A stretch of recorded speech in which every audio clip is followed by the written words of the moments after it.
Salam kenal adik-adik semua. Kita bertemu dalam mata kuliah Strategic Management. Saya akan mempersiapkan materi perkuliahan dalam bentuk video, sehingga materi-materi yang sifatnya teori dan yang penjelasan dari dosen itu dalam bentuk video yang akan saya sediakan dapat kalian akses baik dari YouTube maupun dari file yang saya serahkan kepada kalian secara langsung. Sehingga ketika pertemuan di ruang kelas, kita lebih banyak berdiskusi, mendiskusikan studi kasus yang nanti juga sudah dipresentasikan di ruang kelas oleh masing-masing kelompok. Jadi masing-masing kelompok itu sudah mempersiapkan studi kasus terkait PT Telekomunikasi Indonesia sehubungan dengan materi di hari itu. Jadi misalnya materinya visi misi, saya akan mendeliver materi visi misi dalam bentuk video yang dapat dengan mudah kalian akses. Nah, ketika perkuliahan di ruang kelas, nanti yang presentasi adalah mahasiswa terkait dengan materi visi misi tetapi dalam konteks kasus PT Telekomunikasi Indonesia. Selanjutnya kita akan berdiskusi. Jadi polanya kira-kira seperti itu. Jadi materinya semua akan saya persiapkan dalam bentuk video.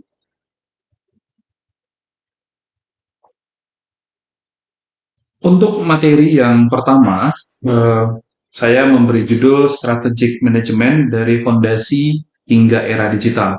Jadi, perkembangan strategic management itu memang sudah berlangsung sangat lama, sejak mulai mengenal manajemen modern itu bagaimana ilmu-ilmu manajemen diterapkan di perusahaan sampai dengan hari ini ketika dunia dikuasai oleh disrupsi teknologi, terutama ditandai dengan penggunaan AI yang semakin luas hari demi hari.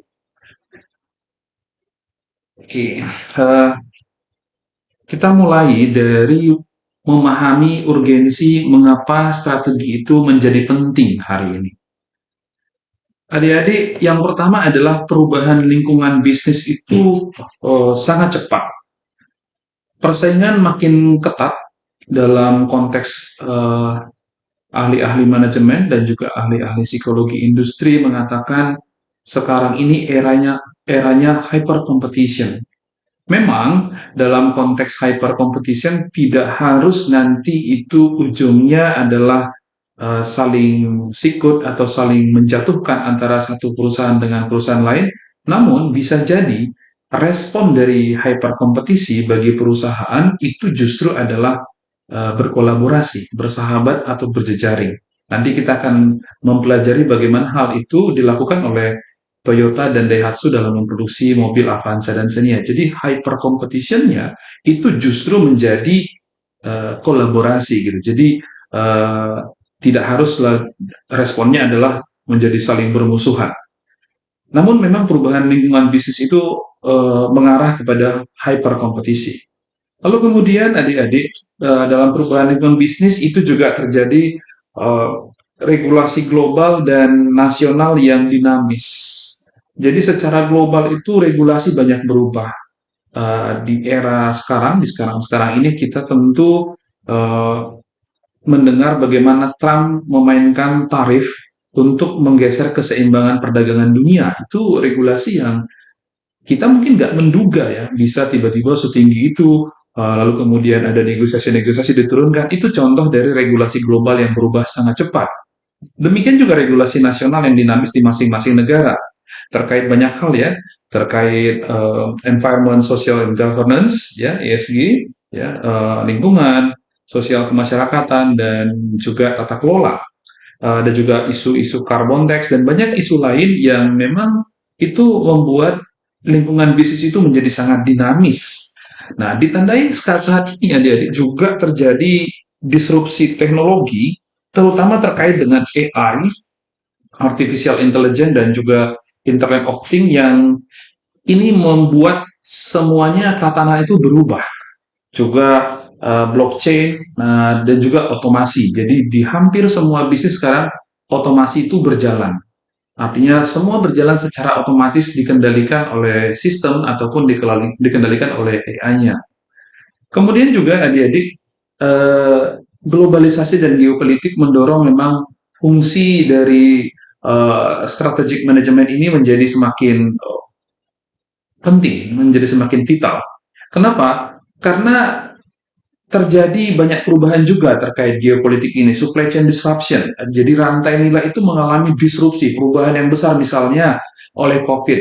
Kalau dulu misalnya dalam industri pendidikan, kalau dulu kita tahunya sebuah lembaga pendidikan dari SD, SMP, SMA, perguruan tinggi itu membutuhkan gedung, membutuhkan tanah, membutuhkan infrastruktur lain. Namun kemudian COVID mengajarkan kita, tanda kutip mengajarkan kita, bahwa sebenarnya yang dibutuhkan hanya perjumpaan. Apakah perjumpaan itu onsite ataupun online, itu menjadi bisa saling menggantikan, sehingga biaya penyelenggaraan pendidikan yang tadinya butuh tanah, butuh gedung, itu mengalami penurunan yang besar-besaran. Jadi, pembentukan nilainya mengalami disrupsi. Dengan biaya yang jauh lebih murah, ternyata kita bisa menghasilkan seorang sarjana dengan kualitas yang harusnya sama, tetapi dengan biaya yang lebih murah. Itu contoh dari disrupsi teknologi yang mengubah nilai, mengubah proses pembentukan nilai. Lalu kemudian kita juga sekarang lihat terkait perang Rusia dan Ukraina, itu contoh dari proses global yang mengubah rantai nilai. Seperti kita tahu, Rusia itu kan menghasilkan banyak minyak, sehingga ketika mereka ikut perang, Rusia diembargo, pasokan minyak dunia mengalami penurunan, harga minyak mentah naik, sehingga itu akan mendorong harga pokok produksi dari banyak barang yang membutuhkan minyak itu mengalami peningkatan. Maka pembentukan nilai juga itu menjadi berubah. Demikian juga Ukraina sebagai, kalau nggak salah dia penghasil gandum ya di Eropa, karena dia berperang, maka pasokannya berkurang sehingga proses pembentukan rantai nilai yang membutuhkan gandum dan produk-produk yang terkait dengan itu menjadi mengalami perubahan. Kemudian tensi atau ketegangan antara US dengan Tiongkok dengan China itu juga menjadi satu hal yang mengubah banyak pembentukan rantai nilai. Tarif yang dimainkan oleh Trump sebagai instrumen kebijakan dia untuk menggeser keseimbangan perdagangan dunia itu kemudian mengubah banyak hal, ya mengubah banyak hal. Tentu dalam konteks ini khususnya dalam pembentukan nilai. Kemudian globalisasi menuntut seseorang itu menuntut strategi global yang adaptif. Deglobalisasi menuntut strategi global yang adaptif. Apa yang dilakukan Trump dengan menggunakan tarif itu sebenarnya adalah praktek deglobalisasi. Artinya dia memberikan batas-batas perdagangan antar negara sehingga proses penyatuan perdagangan tanpa batas, tanpa halangan antar negara itu menjadi tidak terjadi karena dibatasi oleh tarif itu. Itu sebenarnya salah satu contoh praktek deglobalisasi. Dan ada juga hal-hal lain yang kita sebut deglobalisasi yang mungkin tidak terkait langsung dengan perdagangan seperti kebijakan migran di Eropa dan di beberapa tempat itu adalah praktek deglobalisasi. Artinya mereka membatasi negara mereka dari eksternal, termasuk juga kejadian Brexit ketika Inggris keluar dari Uni Eropa, itu contoh deglobalisasi. Harusnya kan kalau jadi Eropa bersatu itu adalah globalisasi. Nah, ketika Inggris memutuskan mereka keluar, itu adalah deglobalisasi. Itu kenapa terjadi, nanti kita bisa bahas di dalam pertemuan-pertemuan lain. Tapi keluarnya Inggris dari Uni Eropa sebenarnya adalah protes mereka bahwa kemakmuran negara mereka justru dinikmati oleh orang-orang non-Inggris, sehingga mereka ya sudahlah kita keluar, malah kemajuan negara kita itu malah dinikmati warga negara lain, sehingga mereka keluar. Dan itu adalah contoh deglobalisasi. Kemudian dinamika konsumen dan pasar, adik-adik, konsumen sekarang itu makin digital. Dia segala-galanya sepertinya ingin diselesaikan dari device saja. Kalau dulu kita mau pergi ke Grapari untuk memperbaiki SIM card atau memperbaharui layanan provider kita, kalau sekarang kan pengennya bisa nggak dari aplikasi saja gitu. Semua sekarang makin digital. Ini membuat strategic management, strategi itu harus juga betul-betul dirancang untuk memang memfasilitasi digitalisasi tadi. Lalu demanding, ekspektasi layanan instan, jadi masyarakat kita itu sekarang mengharapkan layanan semuanya instan, nggak mau lama, gitu, ya. Lalu kemudian pola belanja bergeser dari e-commerce, bergeser ke e-commerce, on demand dan melalui platform. Jadi semua orang sekarang belanja dari e-commerce saja, dari platform, apapun itu platformnya, Shopee, Tokopedia, dulu Bukalapak, dan lain-lain. Jadi didorong ke sana dan juga itu didesain oleh demand-nya si customer. Jadi on demand. Jadi apapun itu berdasarkan demand-nya pelanggan atau calon pelanggan, ya, dan dilakukan melalui aplikasi atau platform. Lalu di sisi lain, adik-adik, seiring dengan kesadaran dunia yang semakin tidak bisa menanggung peradaban manusia, itu ada tuntutan keberlanjutan. Jadi perusahaan wajib mempertahankan environmental, memperhatikan aspek lingkungan dalam proses bisnisnya, sosial dan juga tata kelola atau governance. Lalu itu kemudian mempengaruhi banyak keputusan, juga mempengaruhi konsumen belanja. Mungkin kalau di Indonesia kita belum terlalu aware dengan ketika membeli barang, kita mempertimbangkan apakah perusahaan itu adalah perusahaan yang patuh sama lingkungan atau enggak. Kita mungkin nggak terlalu aware ya.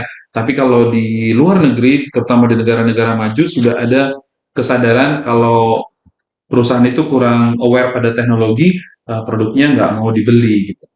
Kemudian kenapa strategi juga penting? Karena saat ini reputasi brand itu terkait langsung dengan etika bisnis dan tanggung jawab sosial. Itu tadi yang saya sampaikan. Perusahaan yang tidak memperhatikan aspek lingkungan, tidak memperhatikan tanggung jawab sosialnya, itu kemudian bisa menjadi nama buruk bagi dia. Oke, kita lanjut kepada apa itu strategi. Jadi di awal ini kita perlu memahami strategi. Eh, Strategi itu adik-adik harus kita bedakan dengan operational effectiveness. Jadi kadang ini dipersamakan orang, di satu sisi dia lihat penghematan atau efisiensi itu adalah strategi. Mungkin dalam banyak hal ada sama, ada irisannya, tetapi esensi dasarnya berbeda. Kalau strategi itu adalah pilihan unik jangka panjang untuk menciptakan keunggulan bersaing melalui diferensiasi dan trade-off. Adik-adik ada 3 kata yang saya ingin garis bawahi dengan baik ya, supaya adik-adik memberikan perhatian khusus pada 3 kata ini. Pertama adalah keunggulan bersaing. Seluruh mata kuliah kita ini, strategic management ini, materinya didedikasikan, diarahkan untuk memahami keunggulan bersaing. Memahami itu dalam arti kita harus bisa menentukan apa itu keunggulan bersaing, tahu bagaimana memelihara keunggulan bersaing tersebut, dan tahu bagaimana memanfaatkan keunggulan bersaing itu untuk menjadi profit. Jadi semua dari mulai pertemuan sekarang sampai nanti kita menyelesaikan mata kuliah ini, yang kita bahas sesungguhnya adalah competitive advantages atau keunggulan bersaing. Jadi demikian juga di dalam perusahaan, seorang eksekutif, seorang direktur, juga di level manajemen level menengah, itu harus mampu menemukan keunggulan bersaing dari perusahaan mereka, lalu tahu bagaimana memanfaatkan keunggulan bersaing itu untuk menjadi profit, dan juga tahu memeliharanya agar bisa berkesinambungan atau sustainable. Itu kata pertama, keunggulan bersaing. Lalu kemudian melalui diferensiasi. Adik-adik, kalau dulu produk dari satu perusahaan itu relatif tunggal. Katakanlah waktu General Motors mengeluarkan mobil, mobilnya satu saja, tidak berbeda-beda. Demikian juga dulu misalnya seluler atau handphone relatif satu saja. Jadi antar merek itu bersaing dengan menggunakan produknya tunggal. Namun saat ini keunggulan bersaing justru dibentuk dari diferensiasi, dibeda-bedakan. Misalnya untuk handphone ada handphone flagship, lalu ada handphone ya kualitas tinggi tapi masih di bawah flagship, baru kemudian ada yang kelas menengah, kelas bawah. Nah, masing-masing merek itu melaganya itu mengkompetisikan si handphonenya itu pada kelasnya masing-masing. Tidak satu handphone Samsung itu mengalahkan seluruh jenis tipe handphone Xiaomi, tidak demikian, tapi berpasang-pasangan. Demikian juga dalam industri penerbangan, misalnya Garuda itu tidak mungkin langsung berkompetisi dengan Lion. Kemudian Garuda mendirikan anak perusahaannya Citylink untuk berkompetisi dengan Lion. Sebaliknya Lion menantang Garuda di kelas premium dengan mendirikan Batik Air, kira-kira gitu ya ininya konteksnya. Jadi harus ada diferensiasi sehingga keunggulan bersaing, keunggulan produk kita adalah keunggulan pada kelas dia itu, kelas di mana dia didiferensiasikan. Jadi itu kata kedua. Kemudian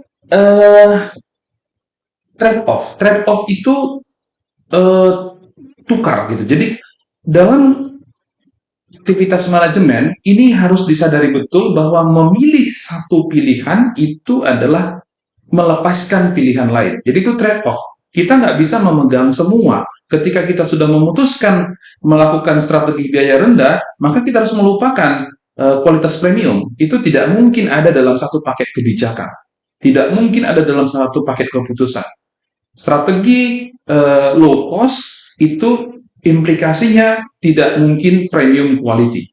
Itu harus disadari bahwa semua pilihan di dalam keputusan manajemen itu sifatnya trade-off.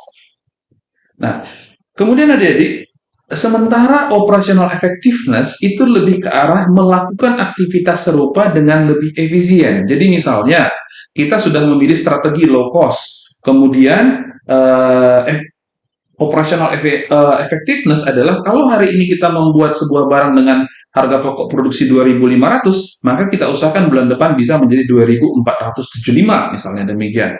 Itu yang disebut dengan operational effectiveness. Jadi dia masih di bawah dari strategi. Kalau strategi dari low cost, dia operational effectiveness itu adalah melakukannya lebih baik dan lebih efisien di hari-hari mendatang. Kira-kira gitu ya. Nah, kemudian banyak perusahaan gagal karena fokus hanya pada efisiensi tapi tidak punya strategi yang jelas. Jadi dia fokus pada efisiensi tapi sebenarnya strateginya nggak jelas. Itu ya. Saya kasih contoh misalnya, ada dua contoh yang bisa kita lihat. Maskapai penerbangan berbiaya rendah menerapkan strategi biaya rendah, bukan sekedar efisiensi. Nah, kalau efisiensi mungkin dia bisa dengan cara mencari vendor yang lebih murah untuk makanan di dalam pesawat, misalnya gitu ya. Atau jangan makanan ya, kalau maskapai berbiaya rendah itu kan nggak ada makanan di pesawat ya. Mungkin untuk mencari pemasok ban pesawat itu kan salah satu biaya yang lumayan ya, karena dia hanya dalam beberapa pendaratan harus diganti gitu. Mencari vendor yang lebih rendah itu operational effectiveness. Tetapi kalau dicari misalnya bagaimana mengembangkan suatu upaya apa namanya eh, menekan biaya itu secara keseluruhan, misalnya dengan melihat mana yang akan di, di dibeli atau disewa pesawatnya, itu salah satu strategi untuk berbiaya rendah. Jadi dia tidak sama. Secara keseluruhan, strategi biaya rendah itu memang didorong untuk terintegrasi dengan keseluruhan kebijakan di perusahaan. Sementara operational effectiveness itu lebih ke arah hari ini lebih murah dibanding kemarin, penyediaannya relatif lebih ke arah itu.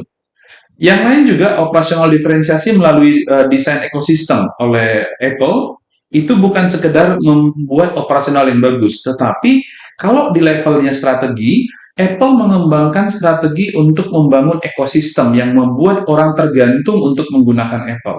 Jadi ada emailnya iCloud, ada Siri yang atau ada juga operating system yang saling terkait antara laptop, kemudian tablet, dan juga handphone. Itu membentuk ekosistem. Kalau di Google, dia membangun ekosistemnya dengan semuanya menyatu, ada Google Drive, ada Android, itu kan semuanya punya Google ya, ada Google Map, itu semuanya membangun ekosistem. Itu strateginya adalah membangun ekosistem, supaya orang susah berpindah, tapi harus tetap stay di dalam ekosistem yang sudah dia pilih. Jadi bukan sekedar melaksanakan untuk yang bagus ya, tapi dia memang secara sengaja merancang ekosistem yang membuat orang bertahan di satu produk, apakah itu Apple ataukah ya, iOS ya, ataukah Google dengan Android-nya. Kira-kira gitu, adik-adik. Jadi level dari strategi itu jauh di atas daripada sekedar operational effectiveness. Sehingga kita dapat menyimpulkan operational effectiveness makes you competitive today. Jadi kalau kita berhasil efektif, kita akan kompetitif hari ini. Tetapi jauh lebih tinggi dari itu, strategi make you competitive tomorrow, ya, atau in the future, gitu ya, atau menjaga daya saing menjadi tetap bertahan lama. Itu ya. Nah, kemudian kita lanjut kepada peran dan nilai manajemen strategi. Pertama, perannya adalah memberi arah. Kita tahu persis bahwa strategi itu memberi arah kemana kita akan berjalan. Itu yang pertama. Menentukan visi yang akan kita pelajari di pertemuan yang kedua, dan tujuan sehingga semua unit bergerak ke arah itu, ke arah visi itu. Ya, jadi yang pertama tugasnya adalah memberi arah. Kemudian yang saya sebut tadi dan saya sudah garis bawahi tadi yaitu keunggulan kompetitif. Strategi itu membantu organisasi membangun posisi yang unik. Jadi memang organisasi atau perusahaan itu harus memiliki posisi yang unik. Dari mana uniknya muncul? Dari keunggulan kompetitif yang dia tentukan. Ya, di mana keunggulan kompetitif itu harusnya sulit ditiru oleh pesaing. Contohnya Indomie. Indomie ini contoh yang baik ya, adik-adik. Dia bisa mendiferensiasi dan menciptakan distribusi yang luas. Jadi Indomie itu banyak rasanya, sehingga orang mau seleranya apapun ada dalam portofolionya Indomie. Dan distribusinya luas. Adik-adik kalau pergi ke kampung yang paling terpencil pun, kemungkinan memperoleh Indomie itu masih tinggi. Berbeda dengan kompetitor-kompetitornya yang mungkin akan sulit kita temukan di daerah-daerah yang jauh dari pusat kota.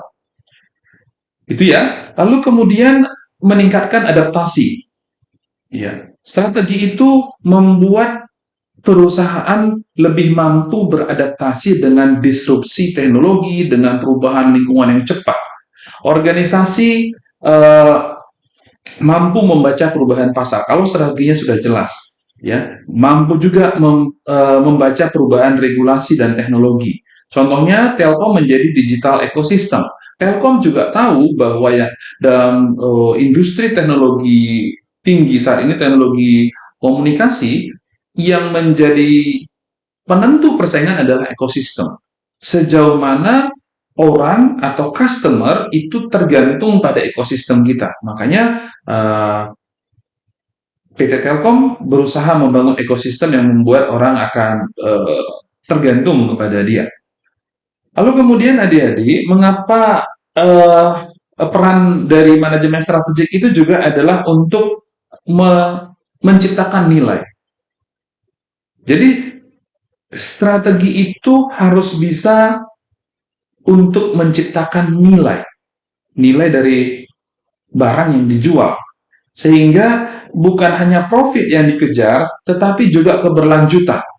Ya, environment, social governance tadi ya, yang dikejar juga reputasi, yang dikejar juga kepuasan pelanggan. Walaupun memang kalau kita menganalisis ini lebih jauh, ini sebenarnya juga ujungnya profit, tapi maksudnya bukanlah hanya profit hari ini, tetapi juga profit di masa yang akan datang. Kira-kira itu ya peran dan nilai manajemen strategik, sehingga kita dapat menyimpulkan kira-kira tanpa strategi organisasi hanya bereaksi. Dengan strategi organisasi proaktif, jadi dia bisa mendahului, tidak hanya karena terjadi sesuatu lalu dia memberikan aksi, tapi proaktif dan menciptakan masa depan. Ya, banyak perusahaan teknologi yang berhasil melakukannya dengan baik. Oke, kemudian kita masuk pada tahapan utama manajemen strategik. Secara umum, walaupun nanti dalam beberapa pembagian dari buku lain atau juga pengajar lain dia mungkin membagi 3 atau 4 atau mungkin juga 5, tapi itu semuanya dipecah dari sini. Tentu yang pertama adalah strategi diformulasi, dirancang, diimplementasi, lalu kemudian dia dievaluasi dan dilakukan feedback atau pengendalian. Ya, setelah dievaluasi, hasil evaluasinya dibuat untuk mereformulasi ulang. Formulasi strategi, adik-adik, kita akan belajar analisis lingkungan eksternal. Nanti kelompok yang ada kelompok nanti di antara kalian yang akan mempresentasikan tentang analisis lingkungan eksternal ini, bisa menggunakan Pestel, Five Forces, VUCA, dan Bani. Nanti kita akan lihat ada penjelasan terkait VUCA dan Bani nanti. Lalu ada juga analisis internal menggunakan Vayu dan juga kapabilitas dinamis. Kemudian kemudian kita akan merumuskan visi, misi, tujuan, dan alternatif strategi. Ini yang dilakukan di tahap formulasi. Kemudian setelah diformulasi, dia akan diimplementasi, struktur disesuaikan supaya cocok dengan strategi yang dirancang. Kemudian juga sistem di perusahaan dirancang untuk bisa melaksanakan strategi yang sudah ditentukan. Lalu budaya juga dibentuk untuk mendukung pelaksanaan strategi tersebut. Dan juga sumber daya disiapkan, baik keuangan, SDM, dan juga berbagai sumber daya lain untuk melaksanakan strategi tersebut. Kemudian yang perlu juga dipersiapkan dalam level implementasi ini adalah kepemimpinan strategik untuk mendorong perubahan. Karena tidak mungkin sebuah strategi itu berhasil tanpa ada kepemimpinan yang sifatnya strategik. Jadi bukan kepemimpinan yang sifatnya hanya melakukan menyuruh lah kerjakan ini, kerjakan ini, kerjakan ini, bukan. Tetapi yang dimaksud di sini adalah kepemimpinan yang sifatnya strategik, yang tahu organisasi itu sedang melangkah kemana dan apakah sudah melangkah dengan benar atau tidak. Lalu kemudian yang perlu dipersiapkan di dalam level implementasi ini juga adalah sistem penggajian, sistem insentif, dan pengendalian manajemen, ya, pengawasan manajemen kira-kira gitu.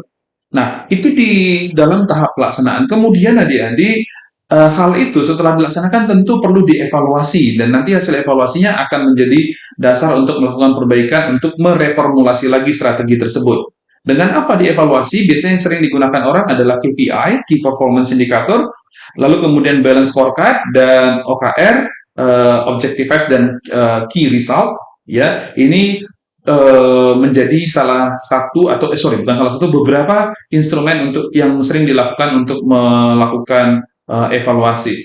Nah, hasilnya nanti akan membuat feedback loop. Jadi hasil evaluasinya menjadi input atau masukan atau insight untuk mereformulasi kembali strategi, lalu kembali dilaksanakan, lalu kemudian dievaluasi. Begitulah siklusnya terus berulang. Sehingga akan didapat continuous improvement agar tetap relevan dengan perubahan lingkungan. Itu kira-kira terkait dengan tahapan utama manajemen strategik. Jadi strategi itu bukan sekedar rencana, ya. Jadi strategi itu sebenarnya adalah siklus yang saya sebut tadi, feedback loop yang terus-menerus diperbaharui. Kira-kira itu. Nah, kemudian kita coba melihat terkait dengan level si strategi dalam organisasi. Jadi di dalam organisasi itu strategi itu bertingkat-tingkat. Di tingkatan paling global itu adalah corporate strategi. Jadi dia dari tingkat yang paling top level management. Ya, ini biasanya menggunakan cara berpikir helikopter view, melihat dari atas secara keseluruhan dan tidak masuk terlalu detail. Nah, di level ini, pertanyaan yang dijawab oleh mereka adalah what business should we be in? Jadi, dalam bisnis yang seperti apa kita harusnya ada? Apakah bisnis yang nanti akan mengandalkan merger dan akuisisi, integrasi vertikal atau horizontal, saya nggak tuliskan semua ya. Apakah kita akan membangun aliansi? Itu adalah pertanyaan-pertanyaan dan pilihan-pilihan yang ada di level top level management atau kemudian kita sebut dalam konteks ini adalah corporate strategy.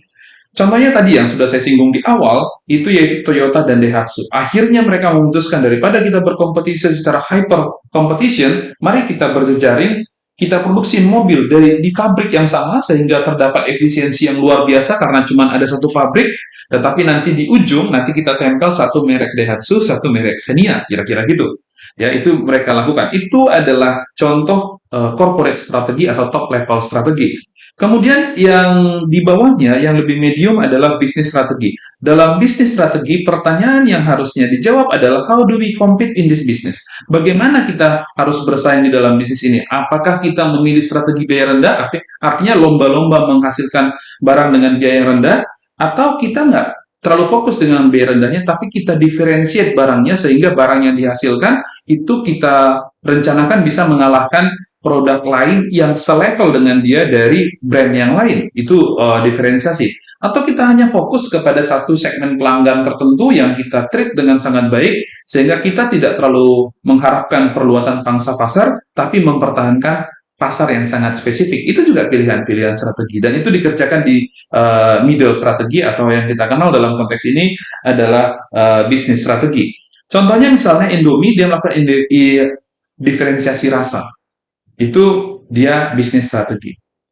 Nah, yang paling bawah itu adalah functional strategi. Ini levelnya memang teknis. Di dalam konteks ini yang dijawab adalah how do we support the business strategy? Bagaimana functional strategi itu mendukung bisnis strategi? Jadi strategi di sini ada di wilayah fungsi pemasaran, fungsi keuangan, fungsi SDM, dan juga fungsi produksi. Contohnya, misalnya di fungsi pemasaran diputuskan kampanye digital marketing, kira-kira gitu.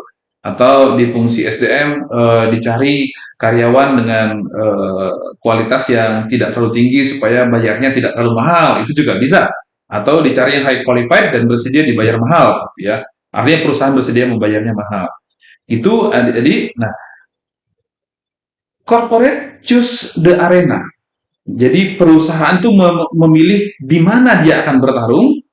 Bisnis set how to win, bisnis strategi mencari cara bagaimana memenangkan pertarungan di arena yang sudah dipilih, kira-kira gitu ya. Lalu functional provide the tools, functional strategi mempersiapkan alatnya, senjatanya, kira-kira gitu. Bisnis bicara caranya, corporate strategi memilih di mana kita akan bertarung, kira-kira gitu. Oke, ini selanjutnya kita akan mempelajari terkait evolusi dari strategic management. Di tahap-tahap awal ada yang namanya planning school, di mana strategic management itu masih sangat kaku.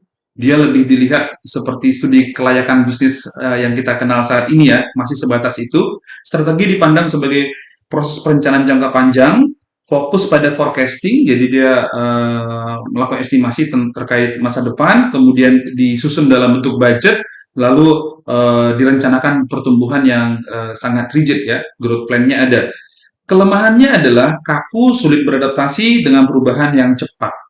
Jadi itu tahap awal dalam perkembangan evolusi strategic management. Lalu ada positioning school, ini dipopulerkan oleh Michael Porter, fokus pada kompetitif dalam industri. Jadi dia fokus kepada bagaimana membuat kita kompetitif pada industri itu. Alat analisanya itu five forces, ada 5 pertanyaan yang atau 5 hal yang harus kita analisis. Pertama misalnya ancaman pendatang baru. Kalau dalam bisnis itu pendatang barunya gampang masuk, misalnya seperti bisnis kafe di Kota Medan, itu berarti berat kita, posisi kita lemah karena pendatang baru gampang masuk. Kita bisa banyak pesaing. Lalu kekuatan pemasok. Kalau pemasoknya sedikit, pemasok bahan baku misalnya ya, itu sedikit, maka kekuatan kita lemah karena kita nggak punya pilihan untuk memilih pemasok lain. Lalu kekuatan pembeli, kalau pembelinya juga sedikit tunggal, barang yang diproduksi oleh kita dan para kompetitor kita pembelinya hanya sedikit, maka posisi kita lemah. Itu juga menjadi alat analisisnya. Lalu keberadaan atau eksistensi dari produk substitusi. Kalau produk substitusi banyak, kita posisinya lemah karena orang begitu nggak suka sama produk kita, dia bisa ganti. Lalu kemudian intensitas persaingan. Keadaan sekarang bagaimana intensitas persaingan di dalam bisnis itu juga menentukan. Jadi Porter waktu itu merekomendasikan strategi dasar itu adalah biaya rendah, apakah artinya kita masuk ke bisnis itu dengan mengandalkan saya mampu memproduksi dengan biaya paling rendah, misalnya itu namanya strategi biaya rendah. Atau kita masuk dengan pola pikir diferensiasi. Oke, sekarang memang barang-barang yang mirip saya sudah ada di pasar, tapi saya akan memberikan barang dengan keunikan tersendiri, itu strategi diferensiasi. Atau fokus, kita hanya fokus kepada pelanggan tertentu yang secara natural mungkin sudah menjadi segmennya kita. Nah, ada kelebihan dan keterbatasan pada era ini. Pertama, dia memberikan kerangka analisis yang sistematis untuk memahami persaingan. Memang gampang memahaminya karena sistematisnya sudah rigid lah, ada pola bakunya. Kalau mau tahu persaingan seperti ini, seperti ini, seperti ini, gitu ya. Tetapi adik-adik, keterbatasannya adalah terlalu fokus pada eksternal. Jadi kita melihat segala-galanya dalam persaingan itu adalah eksternal. Jadi dia kurang memperhatikan sumber daya yang internal. Sehingga ini menghasilkan kemudian evolusi yang kedua ketika para ahli melihat bahwa perlu juga kita lihat secara internal. Lahirlah RBV dan Freud. Nah, RBV atau Research Based View itu muncul sekitar tahun 90-an sebagai kritik atas apa yang dibuat oleh Porter. Dia fokus pada keunggulan kompetitif bersumber dari sumber daya internal yang unik. Jadi, competitive advantage dalam pandangan RBV itu adalah internal competitive advantage. Ya, contohnya yang paling gampang mungkin buat kalian pahami adalah seperti Inalum. Inalum itu kan internal competitive advantage ya. Apa competitive advantage Inalum? Dia itu adalah air terjun Sigura-gura. Kalau kita tahu sebenarnya industri itu kan kadang-kadang didekatkan kepada bahan bakunya atau kepada pasarnya. Kalau kalau inalum itu kan bahan bakunya kebanyakan dari Australia kalau nggak salah, boksit itu yang dilebur menjadi aluminium. Pasarnya pun banyakkan ke Jepang juga. Kalaupun dalam negeri jauh dari daerah kita ini, ya, bukan dari bukan dari apa namanya tempatnya inalum, bukan di sini juga dipasarkan. Nah, lalu kenapa didirikan di situ? Karena ada keunggulan bersaing yang mereka miliki di lokasi itu, yaitu air terjun Segura-gura yang menghasilkan listrik yang relatif gratis bagi mereka. Sementara dalam proses peleburan boksit menjadi aluminium, itu biaya termahalnya adalah biaya listrik, sehingga itulah keunggulan bersaing mereka yang nggak bisa dimiliki orang lain. Itu dalam sudut pandang RBV seperti itu. Nah, sumber daya dalam pandangan RBV ini atau keunggulan bersaing yang kita sebut tadi, ya, keunggulan bersaing itu kan dari sumber daya ya, itu bisa tangible, fisik, seperti air terjun Sigura-gura tadi, keuangan, finansial, itu bisa. Atau bisa juga intangible. Jadi keunggulan bersaing itu tidak semata sifatnya fisik, tapi juga intangible, misalnya merek, pengetahuan, budaya organisasi itu bisa menjadi intangible competitive advantage. Nah, kemudian dalam menganalisisnya dibuat Frayo Framework, ya, alat untuk menguji apakah sumber daya bisa memberi keunggulan atau tidak. Ya, pertama dia harus valuable, memberi nilai efisiensi atau diferensiasi. Jadi keunggulan bersaing itu dia harus memberikan sesuatu bagi perusahaan. Bisa apa? Bisa memberikan nilai lebih bagi produknya, bisa membuat menjadi bekerja secara efisien, atau dia bisa membuat perbedaan yang unik. Itu namanya valuable. Lalu rare, jarang ya dimiliki pesaing. Kalau semua pemain di industri itu punya, ya tentu itu bukan competitive advantages. Dia harus jarang dimiliki pesaing. Kemudian inimitable, sulit ditiru. Kalau gampang ditiru ya untuk apa? Ya, jadi harus sulit ditiru. Kemudian dia ini yang kadang-kadang membuat jadi sayang. Jadi competitive advantage-nya ada, tapi nggak bisa diorganize. Jadi competitive advantage itu baru menghasilkan sesuatu yang baik kalau dia bisa diorganize. Perusahaan secara terstruktur untuk mengeksploitasi sumber daya itu, si competitive advantage itu. Nah, contohnya adik-adik, Telkom Indonesia, jaringan infrastrukturnya yang luas, nah itu valuable. Memberi nilai kan? Brandnya kuat, itu rare, jarang perusahaan memiliki brand yang kuat. Pengalaman panjang, itu inimitable, jarang, susah ditiru pengalaman panjang itu. Lalu organisasi besar untuk mengelola si keunggulan bersaing tadi. Indomie juga gitu ya, resep unik, distribusi luas, brand equity-nya kuat. Yang tadi juga Inalum saya sampaikan di situ. Nah, namun perkembangan teknologi, perkembangan kemasyarakatan yang berlangsung cepat juga menghasilkan kritik pada cara pandang RBV ini. Ya, unggul pun kamu, punya pun kamu keunggulan bersaing, kalau tidak cepat merespon, kamu ketinggalan, kira-kira gitu. Latar belakangnya kira-kira dianggap begitu ya, RBV dianggap statis, hanya fokus pada sumber daya yang ada. Kemudian tantangan baru, lingkungan bisnis berubah cepat, teknologi, disrupsi, dan lain-lain. Kemudian dibutuhkan kemampuan organisasi untuk beradaptasi secara dinamis. Organisasi secara dinamis harus bisa merespon perkembangan pasar. Sehingga lahirlah pendekatan yang kita sebut kemudian dengan dynamic capabilities, ya, dipelopori oleh TIS tahun 97. Melahirkan 3 kemampuan yang harus dimiliki oleh perusahaan. Pertama, sensing. Dia harus mampu mendeteksi peluang dan ancaman baru. Perusahaan yang baik itu harus mampu mendeteksi peluang dan ancaman yang baru. Karena dalam era disrupsi teknologi, kebaruan, ancaman, dan tantangan itu semakin cepat berubah. Kemudian setelah mampu mensensing, dia harus mampu mensaging, merespon dan memanfaatkan peluang tersebut. Kalau cuma mampu mengetahui tapi nggak bisa memanfaatkan kan juga percuma. Kemudian dia harus mampu mentransforming, ya. Suatu saat dia harus mengubah sumber daya, mengubah struktur atau juga proses agar tetap relevan. Jadi nggak bisa statis. Transforming ini menjadi apa namanya kemampuan yang harus dimiliki perusahaan dalam menghadapi disrupsi teknologi yang luar biasa. Sehingga dia menghasilkan organisasional yang agile, ya, organizational agility, kemampuan bergerak cepat dan fleksibel. Kemudian bentuk nyatanya struktur agile, budaya inovatif, kolaborasi lintas fungsi, eksperimentalnya cepat. Ya, itu bentuk nyatanya. Mari kita coba lihat adik-adik di sini contohnya ya.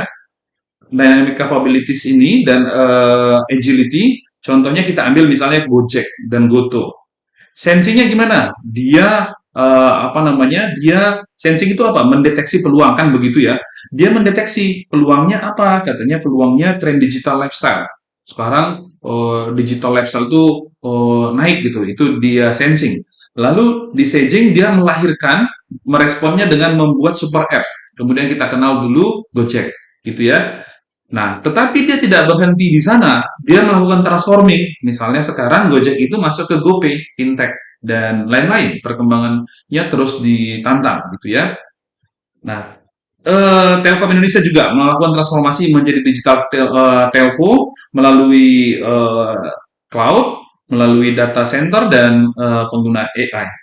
Sehingga dapat kita simpulkan adik-adik di penghujung evolusi ini sampai dengan hari ini ya, yang kita bahas terakhir ini adalah keadaan hari ini, yang kita bahas terakhir ini ya.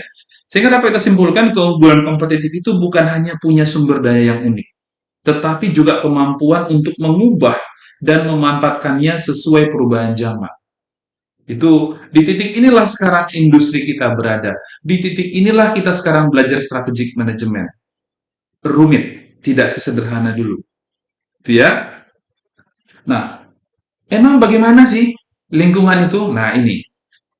Adik-adik mungkin masih belum semua mengetahui VUCA, tetapi sebelum pun kalian mengetahui VUCA, sudah lahir yang baru, BANI. Mari kita lihat adik-adik. VUCA itu apa? VUCA ini sudah lama dianggap sebagai ciri dunia saat ini, yaitu volatile. Perubahan dunia itu berubah cepat, sulit diprediksi. Misalnya harga energi dan tren teknologi itu berubah sangat cepat dan sulit diprediksi. Kemudian uncertainty, ya, masa depan itu tidak jelas, informasinya terbatas karena setiap hari bisa terjadi perubahan dari apa yang kita bayangkan sebelumnya. Ya, ada regulasi baru, Trump tiba-tiba naikin apa namanya? Tarif, tiba-tiba ada perang Rusia Ukraina, nanti misalnya jangan-jangan kita doakan jauh-jauh ada perang Korea Utara Korea Selatan, demikian ya. Dan kira-kira begitu. Lalu VUCA, C-nya adalah complexity. Banyak faktor saling terkait. Jadi rantai pasok global dan geopolitik itu semua saling terkait. Nggak ada variabel yang bisa kita analisis tunggal. Dia semua saling terkait. Itu gambaran keadaan dunia. Lalu kemudian ambiguity. Interpretasinya tidak pasti. Pasar baru, model bisnis baru. Dulu orang nggak kepikiran mesan makanan dari HP dengan mudah, sekarang gampang. Belum sadar kita VUCA itu ada, ya, apalagi kalian yang masih baru belajar, sudah lahir konsep baru yang lebih dekat menggambarkan kondisi saat ini, yaitu BANI. BANI itu singkatan juga ya, akronim juga. Yang pertama brittle. Sistem di dunia ini rapuh, ya, mudah runtuh. Apalagi dengan sekarang misalnya dengan apa namanya? Beberapa mata uang juga gampang jatuh, ya. Sistem sistem keuangan juga gampang jatuh, ya, rapuh, ya. Jadi kemudian ada juga BANI itu anxious, rasa cemas akibat ketidakpastian. Sekarang rasa cemas itu ada di dalam mindset semua orang karena semuanya serba tidak tahu tentang apa yang akan terjadi besok, sehingga anxiety-nya meningkat. Lalu kemudian disadari bahwa sekarang dunia bergerak non-linear. Non-linear itu dampaknya tidak sebanding antara saat, artinya gini loh, kalau linear itu terjadi ini maka ini gitu. Nah, ini non-linear sehingga makin sulit diprediksi. Lalu I-nya incomprehensible, sulit dipahami meski data banyak. Kita tersedia data melimpah hari ini. Big data itu betul-betul big, besar, seperti lautan yang tidak bertepi. Tapi banyaknya data itu justru membuat kita bisa bingung dan menjadi sulit dipahami. Implikasi strategisnya adik-adik, perusahaan harus siap menghadapi ketidakpastian dengan fleksibilitas. Tidak bisa lagi rigid. Perusahaan memang harus fleksibel. Ya, fleksibel bukan berarti tidak punya strategi yang ada patronnya, tetapi memang harus fleksibel. Kemudian perencanaan tradisional saja tidak cukup, ya perlu adaptasi yang cepat. Nggak bisa kita merencanakan hanya dengan membuat studi kelayakan bisnis, kita tahu kapan break even point, kemudian kita tahu berapa biaya dan pendapatan marginal, itu tidak lagi cukup. Tetapi harus ada yang melengkapinya. Bukan berarti studi kelayakan bisnis, estimasi BEP, estimasi biaya dan pendapatan marginal tidak dilakukan. Itu tetap dilakukan, tapi tidak bisa hanya itu. Lalu Fuka dan Bani menuntut strategi yang resilience dan inovasi yang berkelanjutan. Oke, sekarang kita coba lanjut. Nah, bagaimana respon kita terhadap Fuka dan Bani? Secara cepat saja ya, respon kita misalnya untuk volatility, kita tetapkan vision. Harus jelas, punya arah jangka panjang yang jelas meski kondisinya berubah. Tetap kita harus melihat dream-nya kita itu mau mengarah kemana. Lalu untuk merespon uncertainty, itu kita harus memahami, understanding, perlu analisis mendalam data berbasis data. Supaya ketidakpastian itu bisa kita kurangi tingkat ketidakpastiannya, kira-kira gitu. Complexity, justru kita harus buat menjadi clarity, jelas. Prioritaskan dan penyederhanaan informasi. Informasi yang begitu banyak itu, yang begitu melimpah itu harus kita sederhanakan. Mana yang relevan sama kita, mana yang tidak relevan. Yang tidak relevan silahkan tidak usah dibahas. Lalu ambiguity, ya kita lawan dengan agility, ya adaptasi cepat dan fleksibel. Itu untuk Fuka. Respon kita terhadap Bani. Brittle itu kita lawan dengan resilience. Bangun sistem yang anti rapuh, ya kuat, ya diversifikasi dan ada rencana cadangan. Dan kemudian untuk merespon anxious, kecemasan, kita lawan dengan empati. Saya banyak bicara empati, nanti boleh dilihat juga di dalam banyak rekaman-rekaman saya tentang empati ini. Komunikasi harus jelas, kepemimpinan yang menenangkan. Karena semua orang cemas. Kalau semua cemas, itu nggak ada yang bergerak. Jadi empati harus didorong untuk menjadi salah satu tata nilai yang ada di dalam perusahaan. Untuk merespon yang non-linear itu, maka kita juga harus ikut berpikir non-linear thinking, ya. Jadi kita kembangkan skenario planning. Jadi bukan kalau ini maka ini, tetapi kalau ini nggak jadi ada ini kita kira-kira gitu. Jadi kita menyusun skenario dalam pemikiran kita. Lalu ada real option, ada opsi yang bisa dipilih. Untuk menghadapi incomprehensible-nya, kita lawan dengan interpretability. Jadi literasi data harus kita naikkan. Ini menjadi salah satu kelemahan orang di Indonesia. Literasi datanya rendah. Kita terlalu suka beropini sebelum kita membaca. Ini yang harus salah satu agenda yang paling ingin saya tanamkan kepada adik-adik semua adalah ayo kita membaca dulu, memahami, baru berbicara. Ya. Lalu kemudian AI transparansi ini juga perlu diperhatikan. Oke, contoh prakteknya adik-adik, Telkom Indonesia, resilient supply chain, investasi cloud, dan data center itu mereka lakukan sebagai respon terhadap keadaan dunia yang keadaan Bani tadi. Unilever menerapkan ESG dan sustainability sebagai respon terhadap complexity. Ya. Sehingga adik-adik bisa kita simpulkan, Fuka dan Bani ini bukan akhir dari strategi, tapi memaksa kita mengubah cara memimpin, merencanakan dan mengeksekusi. Karena memang konteksnya rumit. Ya, Fuka dan Bani itu rumit. Oke. Nah, kita masuk ke strategi digital dan artificial intelligence. Ya, digital strategi sebagai keunggulan baru.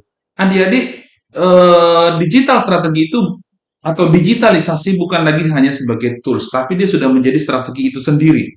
Ya, jadi ada pergeseran dari strategi tradisional ke platform ekonomi. Jadi memang digitalisasi hadir di tengah-tengah strategi itu. Kemudian nilai perusahaan kini banyak ditopang data, jaringan, dan ekosistem digital. Ya, itu harus disadari ya. Lalu peran AI dalam strategi operasional otomasi proses bisnis, predictive maintenance, dan lain-lain. Jadi artinya maintenance itu sudah diprediksi sebelumnya. Nanti untuk hal-hal ini Adik boleh searching sendiri ya, karena ini sudah cukup panjang materinya. Kalau kita jelaskan nanti satu persatu, nanti videonya kepanjangan. Lalu ada dalam aspek keuangan dan risiko, itu fraud detection menjadi lebih mudah dengan menggunakan AI. Lalu ada credit scoring, misalnya di perbankan itu untuk menghasilkan skor kredit itu sudah bisa juga dengan AI. Jadi ditelusuri semua background check dari orang yang mau dikasih kredit, itu langsung dapat scoringnya. Lalu SDM-nya rekrutmen berbasis AI dan employee analytic. Jadi ada proses rekrutmen yang melihat atau melakukan assessment dengan AI dan juga employee analytics-nya juga menggunakan AI. Contoh penerapan di Indonesia, jadi Telkomsel analitik big data untuk segmentasi pelanggan. Jadi mereka melihat profil pelanggan dengan menggunakan big data, kemampuan dia membayar, gaji dan lain-lain itu bisa dilihat di situ. Ya, memang dalam konteks big data sekarang ini data rahasia itu menjadi aduh, ya seolah-olah semua data tidak menjadi rahasia. Gojek algoritma AI untuk penentuan tarif dinamis dan optimasi rate. Jadi tarif dari orang yang menggunakan Gojek itu tidak selalu sama antara satu orang dengan orang yang lain, walaupun tentu ada tetap patokannya. Itu menggunakan algoritma juga. Kemudian Tokopedia rekomendasi produk berbasis machine learning. Jadi kalau adik-adik pernah mencari sesuatu di Google, jangan heran kalau beberapa saat kemudian nanti iklan-iklan produk yang singgah ke laman media sosial kalian itu adalah yang kalian cari itu. Itu machine learning yang mengerjakan. Lalu kemudian isu strategis dalam AI, adik-adik kita harus melihat isu strategis di sini, tata kelola data, keamanan, tadi sempat saya singgung juga privacy, regulasi, risiko bias algoritma, dan juga tantangan interpretable, perlunya AI transparency. Itu kira-kira adik-adik. Sorry. Nah, keberlanjutan, kita masuk ke hal keberlanjutan ESG dan strategi hijau. Ada beberapa yang harus kita lihat di sini. Keunggulan bersaing masa depan tidak hanya soal profit, tetapi juga tentang keberlanjutan. Apa saja itu? Bisa kita lihat di sini ya. Mengapa keberlanjutan penting? Keberlanjutan menjadi keharusan karena tekanan konsumen, regulator, dan investor. Tanpa strategi hijau, perusahaan berisiko kehilangan reputasi dan izin operasional. Ini apalagi tadi saya sudah singgung di awal-awal, ini apalagi di perusahaan-perusahaan di Eropa dan Amerika, ini kalau mereka tidak menerapkan strategi hijau, itu produknya bisa di-ban. Tidak di-ban pun masyarakat mau nggak beli. Nah, apa itu strategi hijau? Strategi hijau itu mengintegrasikan keberlanjutan ke dalam bisnis. Jadi tidak melihat eksploitasi profit sebagai satu-satunya tujuan, tetapi juga harus menjamin keberlanjutan lingkungan. Ya, apa saja biasanya isu yang dibahas? Efisiensi energi, inovasi produk ramah lingkungan, juga serta penerapan prinsip sirkular ekonomi. Artinya ada daur ulang ya dalam rantai pasok. Tidak semuanya barang itu sekali dipakai kemudian selesai dan terbuang. Harus ada konsep daur ulang. Lalu ada sisi ESG tadi ya, tadi sudah kita singgung beberapa kali, environmental, social, and governance. ESG menekankan tanggung jawab lingkungan, sosial, dan tata kelola transparansi. Perusahaan dinilai tidak hanya dari laba, tetapi juga dari dampak positif terhadap masyarakat dan lingkungan. Itu ya, tadi sudah kita singgung juga.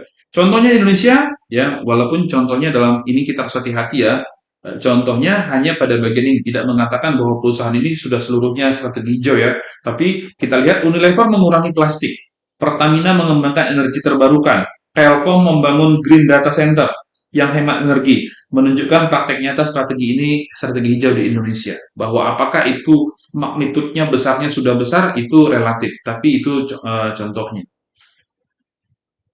Nah, kemudian ini terakhir saya buat kutipan semacam satu kesimpulan umum dari apa yang sudah kita pelajari.